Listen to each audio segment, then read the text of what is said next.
Oh, happy Tuesday, my ladies. It is great to see you tonight. It is Training Tuesday. We missed a week last week because I was on vacation and I'm back.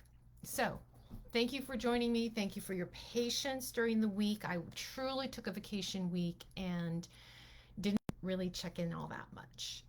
It was a great break, it was a much needed break. And today actually is my first day back at work. And we're going to talk about over accountability today, accountability and over accountability, and why there's a difference between the two and what we do. Before we dive into that, I am just going to put it out there that I don't know about you guys, but today I'm having a day. It's my first day back from vacation. Typically, first day back from vacation, you kind of expect it, right? You expect things to pile up. I've got reams of email to go through. I've got lots of people that I'm supposed to be responding to. Lots of you in the community that have started conversations with me that I want to continue having those conversations and make sure that we're connecting. All this, and a lot of it's good stuff, right? All this good stuff is going on. Today, however, I'm having that horrible victim-y feeling that the universe is out to get me. Just had a series of things go sideways today. That's it. Had a series of things go sideways. My car got a flat tire. That happens. Turns out the tire that my car needs, however, is not in stock anywhere, is back ordered, is potentially going to be discontinued forever. I don't know why. I purposefully got a car that was fairly common car on the road because I had a complicated car last time and I wanted something more common. So now I'm having problems getting the tire fixed on my car, which sent all the plans I had for this week sideways because I had plans this afternoon that got canceled because of my flat tire. I'm now trying to see if I can revive any of those plans throughout the rest of this week, but it all depends on my car being fixed. And then, literally, just a few minutes before jumping on this to go live with you guys, I have a newish laptop. I bought it a few months ago. Very excited about the laptop. It was a huge upgrade from my last one. But I did something when I was adjusting my screen, broke my screen. So luckily, my daughter is visiting. She knows a lot of things about computers and laptops since she builds her own most of the time. And so she's been researching for me how to replace my screen and maybe not the whole computer. So anyway, I'm just putting it out there that I've been having a day and things have been going a little bit sideways. And maybe that's why it's a good time for this topic on over accountability and how we do it and why. And it's just a reminder, and this is really the overarching reminder in this whole theme, right, tonight, is there are some things that are just out of our control. They just are. They're out of our control.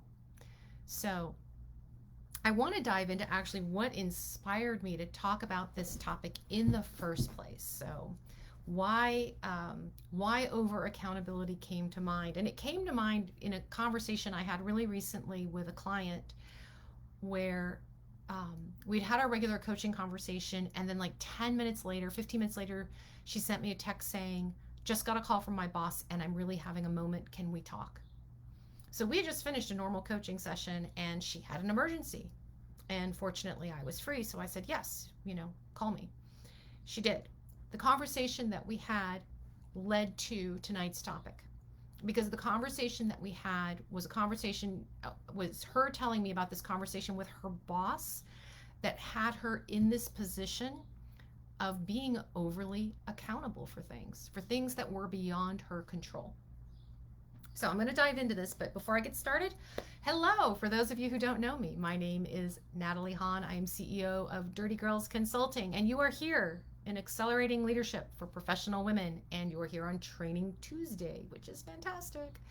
So Training Tuesday, we talk about a variety of topics all around leadership and building confidence. And sometimes it's, again, Accelerating Leadership for Professional Women is focused on our careers and how we're managing them, how we're building our businesses. Lots of women here are kind of midway or senior parts of their career paths. Some are just beginning, some are launching their own businesses, right? We come from all different paths of the working world. And what we learn while we're here is that a lot of the things that we discuss here cross over into our personal lives as well. This is going to be one of them. This idea of being overly accountable is most definitely going to be one of them. So let me tell you first about my client and the conversation she had with her boss. And this will give you the context for for why we had this topic. And hey, Melanie, thank you. It's great to see you. I always say this and then I forgot this one time. So Melanie, thank you for jumping in and saying hello. Say hello. Tell us where you're from. For those of you who are here regularly on Training Tuesdays, you know that often I try to keep track of the comments as we go. I love it to be interactive. I don't always see all the comments as we go, and I usually have a separate screen set up. But as I mentioned a few minutes ago, I broke my screen just before coming online tonight. So I'll do my best. Hopefully your comments will show up in the feed as we're chatting. Ask your questions, make your comments, share your stories, and just say hi. Okay, so now let me tell you about my client and the conversation that we had. So hi, Rose. My client called to say that her boss called her to ask her, are you prepared for the meeting this afternoon? They had a meeting later that day. Seems like an innocuous question, right? Are you ready for the meeting this afternoon? Hey, Jackie. But then he added how he had expected her to prepare for the meeting. Did you talk to so-and-so, and did you talk to so-and-so, and do we have a game plan in place? That piece of it sent her backwards a few steps. She was like, well, we're ready for the meeting, but I didn't prepare for it the way that you talked about.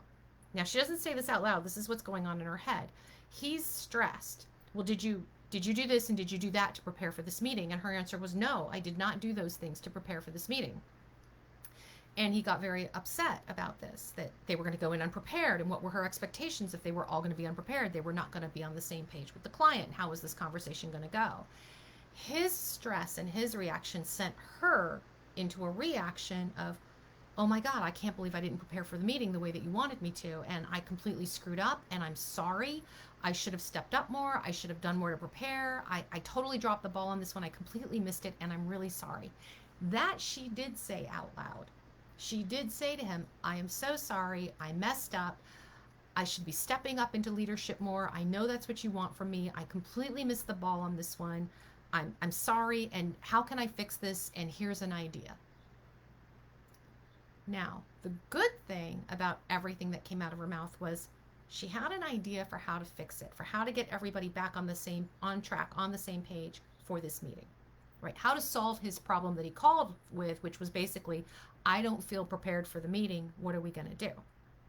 She had a solution, but because she prefaced her solution with 3 minutes of, I'm so sorry, this is all my fault. I should have been more prepared. I should have known better.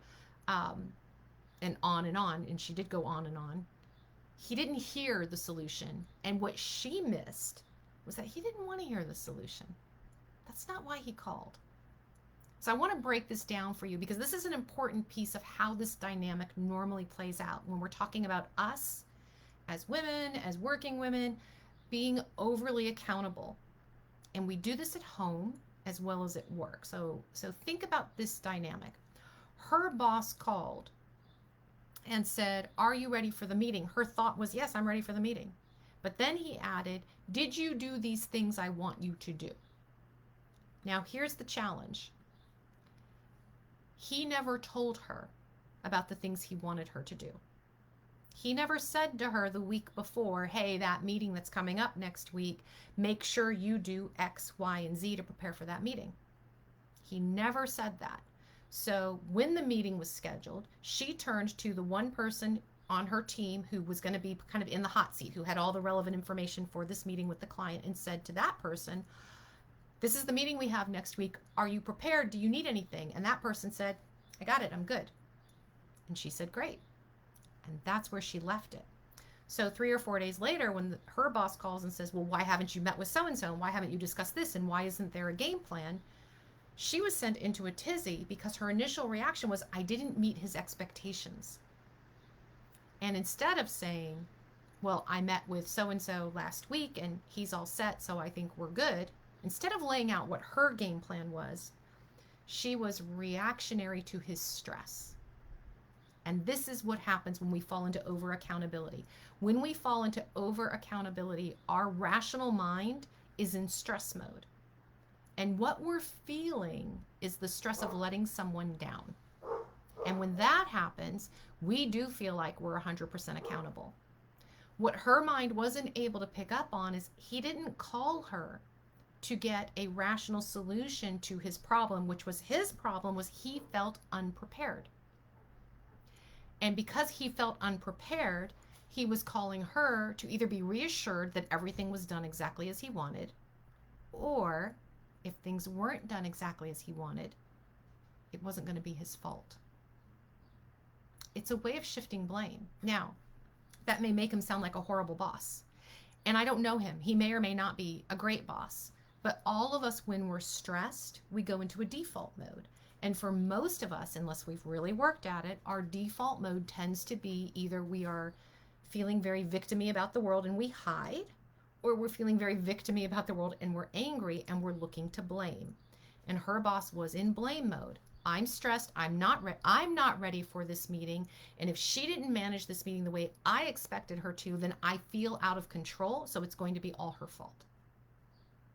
So let me know in the comments how I'm trying to explain this dynamic, if this makes sense, because I know it's a little bit complex, and I'm trying to condense it because there's a lot I want to get through tonight. I'm going to warn you now, we're probably going to run over the 30 minutes. There's a lot I want to get to. Hey, Sue, good to see you. And Jackie says this is relatable. Okay, good. Good. If it doesn't make sense, ask questions so I can explain it a little bit better, because here's the thing that I want to talk about. What happens in the moment? In the moment, when somebody puts their expectation on us, when they're asking us a question where we feel like we're put on the spot, what happens? We immediately go into the stress mode of, oh my God, I didn't do it. So there's a bit of panic, and there's a bit of fear, and there's a bit of anxiety. And with that then comes the victim piece. Now, the reason why I keep using the word victim is because I want you to think about this. When we apologize for something, we take accountability. When we over-apologize, we have become a victim. When we are apologizing for things that are not in our control, what we are basically saying is, I am so sorry, the universe is out to get me. And we are not being accountable, we're being victims. Over-apologizing immediately puts you in the position of being the victim in the moment, because you are basically saying the universe controls everything. And I'm so sorry it controls everything, but there's nothing I can do. That's what the undercurrent, that's what the underlying message is behind that. When you can say, I'm sorry, and it's for something that you have direct cause and effect for, that's accountability. This client of mine apologizing for not managing the meeting or the lead up to the meeting the way her boss wanted,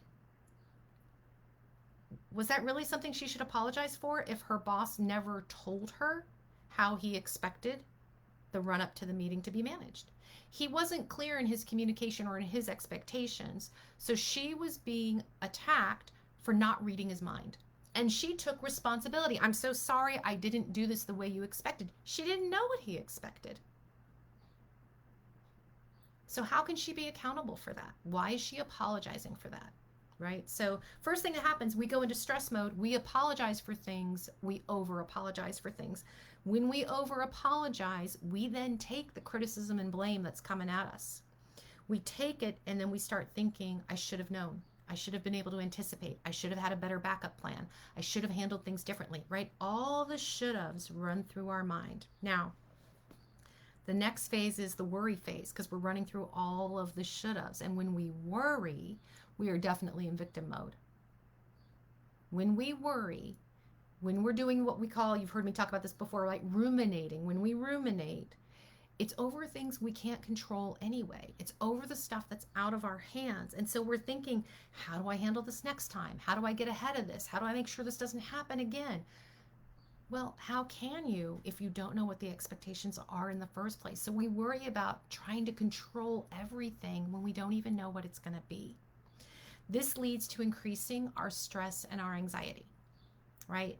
Worrying about stuff we can't control is stressful. It increases our stress and anxiety. And when we increase our stress and our anxiety, we don't make good decisions. When we're stressed, when we're angry, when we're in that stress mode, our vision is narrowed considerably. And they've done studies with your brain on like what happens to your brain when you're stressed. Literally, you get tunnel vision. You can't see all the options. You can see one or two. When you're stressed, your brain, literally parts of it shuts down. When you're not stressed, your mind opens up and you can start to see a variety of options that are open to you. You get to see what are all the opportunities and what's the best one. We don't see it when we're stressed. So what ends up happening is we end up making not great decisions or no decision. We're so frozen in our stress that nothing happens.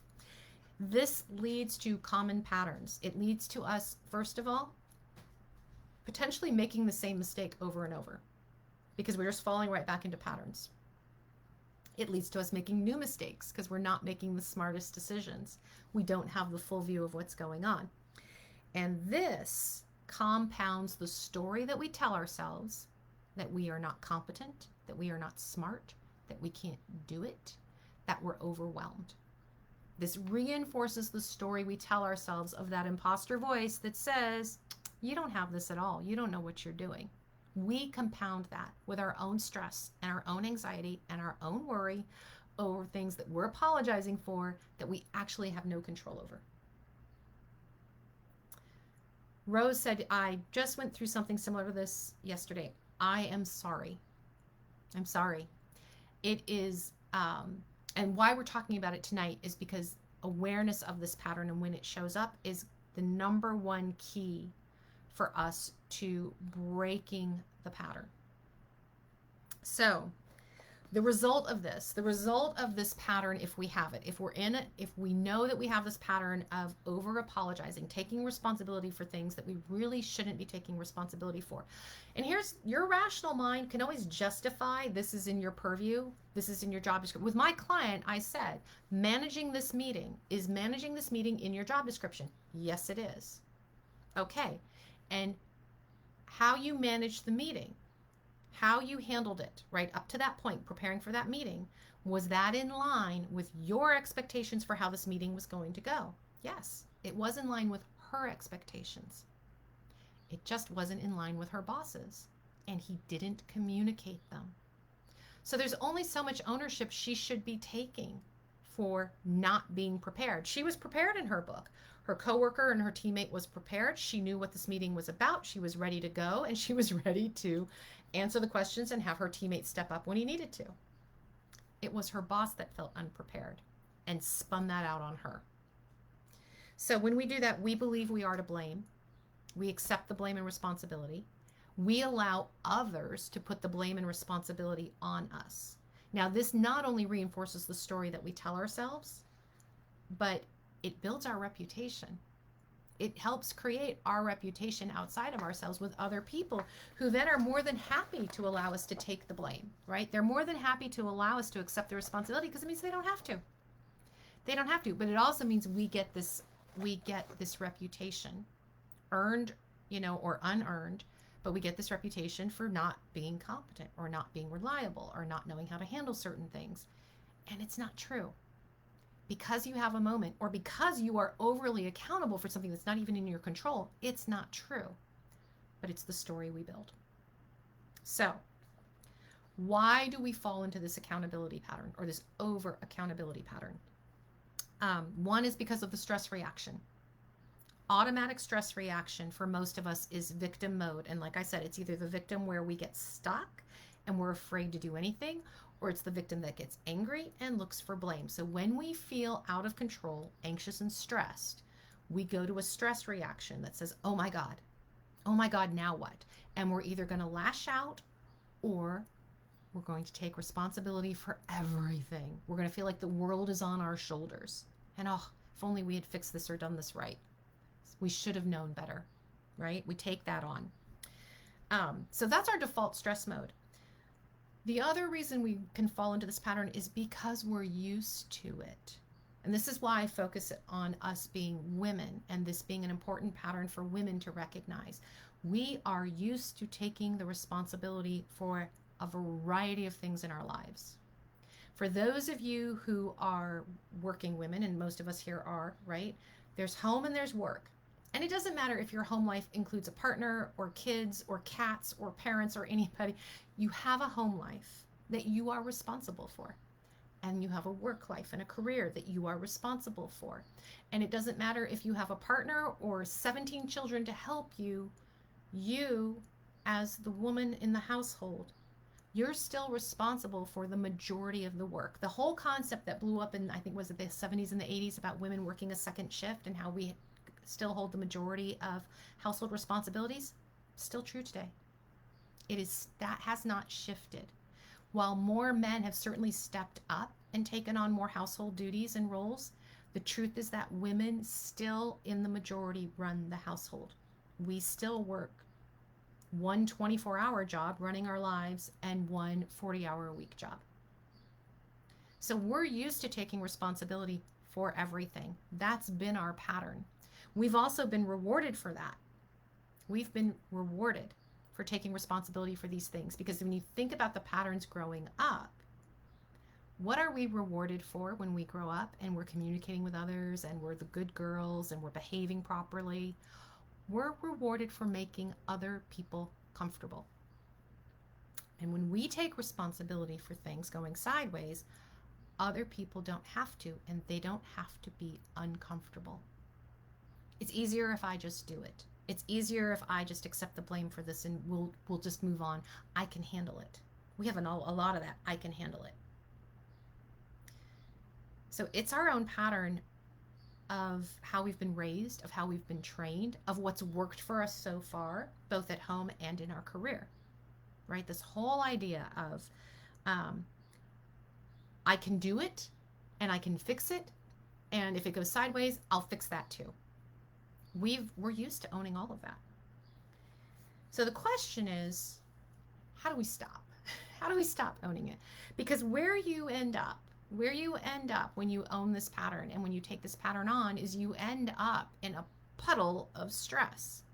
You end up believing, hoping that you really can control everything, that you really can think about every mitigating circumstance and how you're going to manage that. That you really can make everybody comfortable and we can all move forward.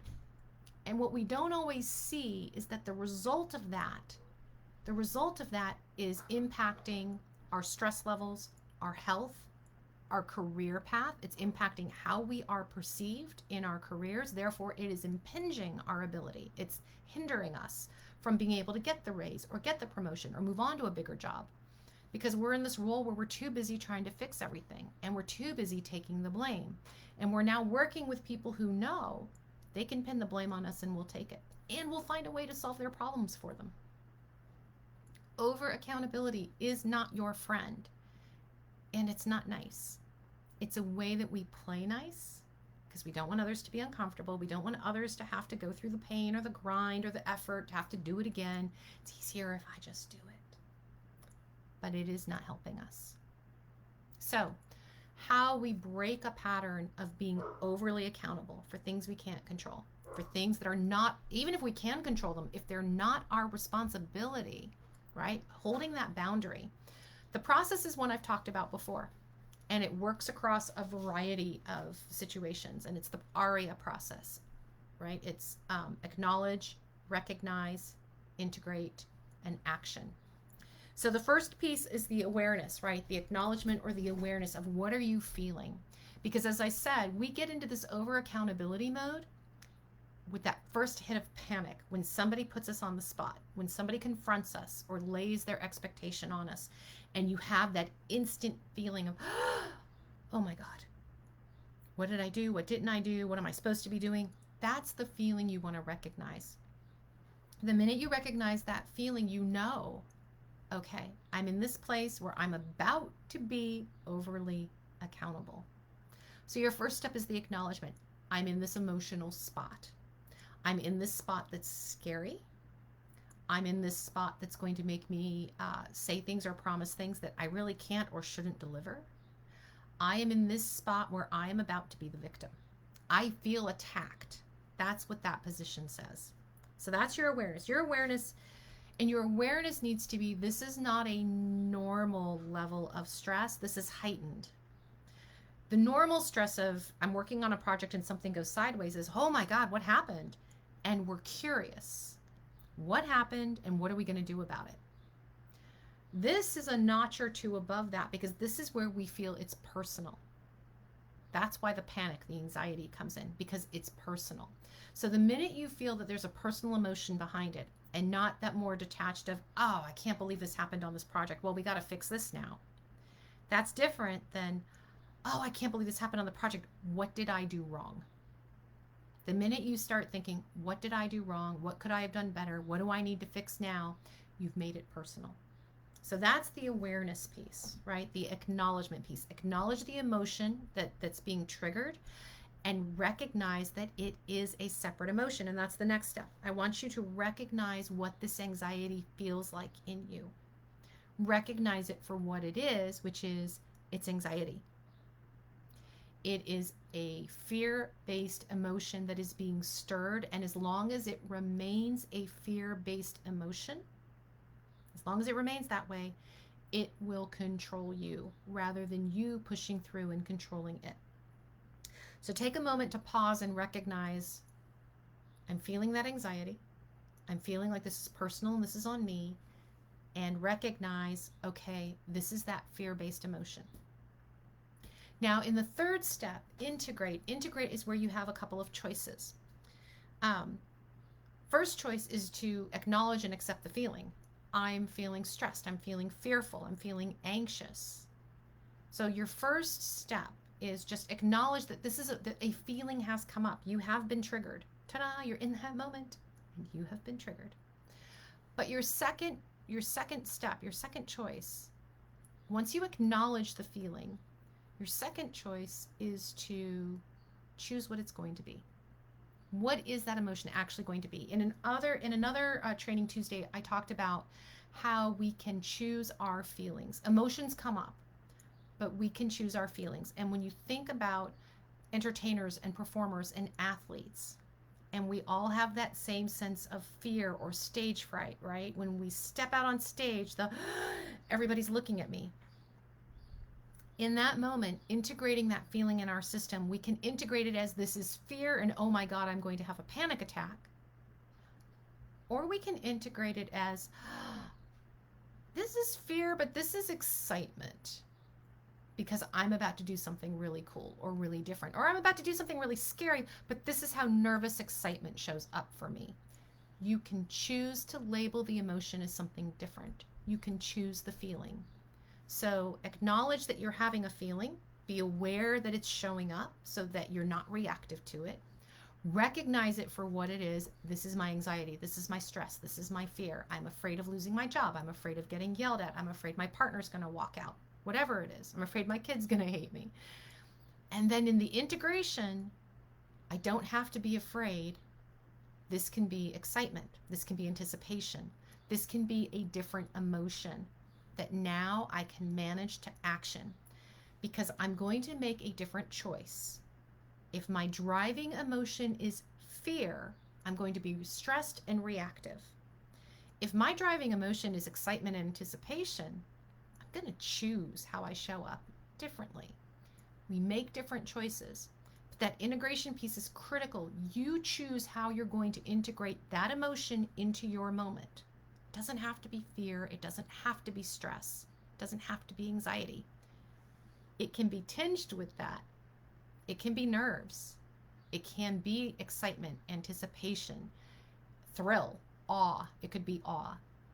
But it's the positive kind of fear. It's the kind where you say, there's so much that's possible right now. So what am I going to do about it? How am I going to manage that?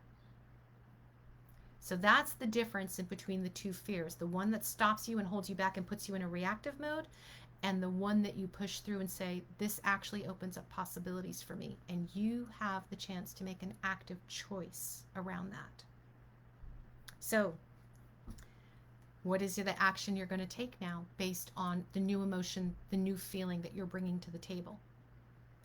You've stepped away. I'm not going to be overly accountable. I'm not going to apologize for all these things. I'm not going to be the victim of all these circumstances.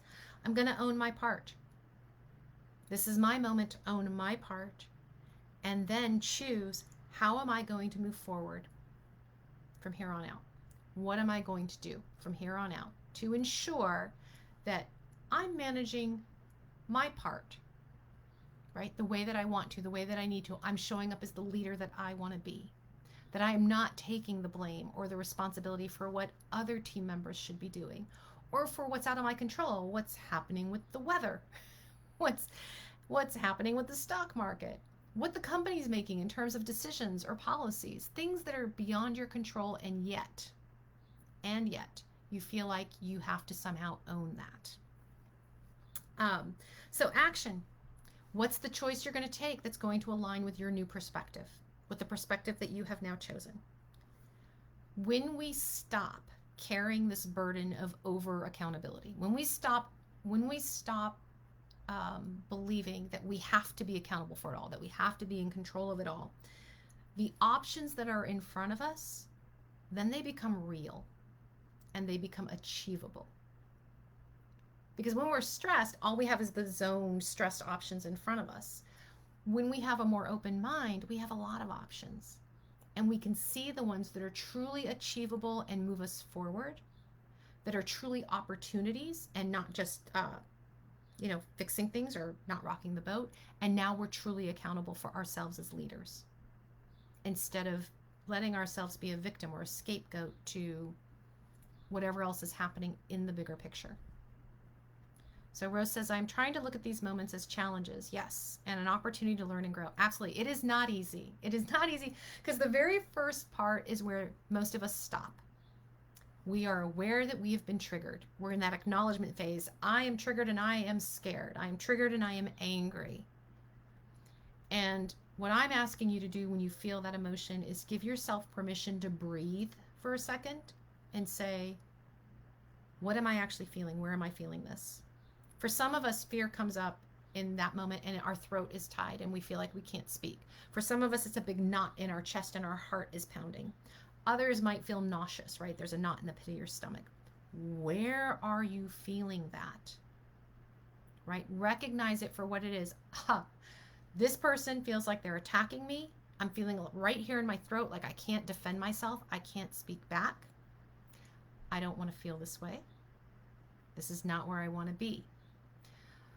I'm going to turn this fear into anticipation or excitement for this meeting let's using my client's example, for this meeting that's coming up next. I'm anticipating that this meeting's going to go well.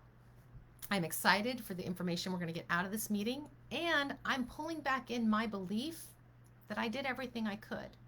So there's a bit of anchoring that happens in this integration moment where we have to remember, what did we do? She did prepare for that meeting. She did reach out to her coworker who had the bulk of the information to say, do you have the bulk of the information? Are you comfortable? What can we do? Coworker said, I'm good. We're good to go. And she trusted that and she went with that. So that our follow-up conversation was about over accountability. It was about, okay, how do we stop ourselves from being overly accountable? It was also the recognition of, and if you're working with a boss whose pattern is to panic and then push out blame, how do we mitigate that, right? How do you mitigate that going in? That's where the coaching part comes in. But we wouldn't have gotten to that bit of coaching of understanding, how do we manage our bosses? How do we manage difficult people? How do we manage people who like to blame instead of accepting their own accountability? We wouldn't have gotten to that coaching conversation if we didn't first pause for a minute in her moment of being overly accountable and apologizing for a bunch of things she didn't need to apologize for, including her lack of ability to read his mind. That's really what she was apologizing for. I didn't read your mind about how you wanted me to manage this meeting, therefore I failed. Nobody should have to apologize for that, right? We make jokes all the time in relationships about, men failing the mind reading classes of women and what do women want and things like that. But there's truth to it. We can't read minds, neither gender, not very well. So she's not accountable for his failure to communicate. She may be accountable for her failure to not ask him specifically what he wanted, but maybe she didn't have a reason to ask him because she handled it. She had the meeting under control, right? There's a power play there at work. Anyway, that's going into a different topic.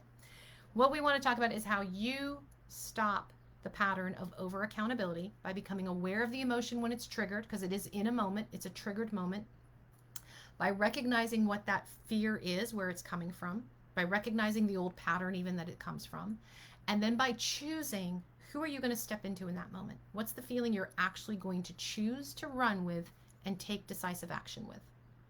Those are your 4 steps. Acknowledge, recognize, integrate, action. All right. Thank you for joining me tonight. Thank you for listening to me vent my victimhood at the very beginning of the call, where I talked about my flat tire and my computer breaking.